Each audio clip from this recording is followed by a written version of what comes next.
I have been searching a long time for that perfect homemade shampoo.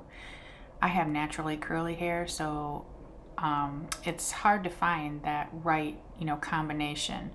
And this shampoo that I am sharing with you guys today works fabulous. I don't even have to use any type of conditioner in my hair after using this shampoo. I love it. It leaves my hair feeling soft but clean. I don't have that heavy, oily residue after using it. It just feels wonderful, and I'm going to share it with you guys today. So for the soap part of this recipe, I'm going to be using Dr. Bronner's Hemp Almond, but you could use any kind of Dr. Bronner's shampoo or that you would like. And I'm also using the coconut milk, 1 full can of unsweetened coconut milk. We're also going to be using a teaspoon of baking soda. Like I said, I will leave all the measurements in the description box for everyone. The next thing that I'm going to be using is rosemary essential oils. Now, you don't have to use any essential oils if you don't want. This is just what I'm using in mine. I'm also going to be putting some vitamin E, and I didn't have any liquid, so I'm just going to pop open these gel caps and put them inside of my shampoo. But if you have the liquid, even better. I will also be using a tablespoon of my homemade calendula oil as well. But you could use something like an olive oil or avocado oil or something like that, or an almond oil. You could probably even use coconut water instead of the coconut milk, but I don't know. In this case, I'm not going to change what I'm using because this worked so well. After that, I just used my coconut can here and filled it up halfway with my almond Castile soap.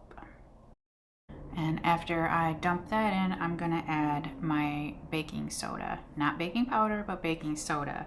And I'm adding this to the shampoo because it will exfoliate, it will remove buildup, it will neutralize acids, and it will also restore pH balance. After adding a teaspoon of the baking soda, I'm going to be adding in my rosemary essential oil. And I'm adding the rosemary essential oil because it's good to promote healthy hair growth by stimulating blood circulation to your scalp. It prevents hair loss and can also help manage dandruff, believe it or not. I chose to use my Calendula infused almond oil in this recipe because it provides the nourishing and moisturizing properties to the hair strands. And it can help improve the hair's texture for like frizz and enhance your shine. So like I said before, I didn't have any vitamin E oil per se, but I did have the gel caps. So I just punctured some of these gel caps here and squeezed out the gel into the shampoo.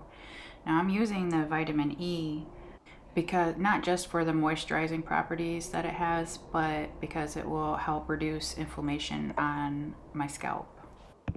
Okay, so after adding all your ingredients, you're either gonna give it a good stir or put a cap on it and give it a good shake, and then put it in whatever container that you want to use.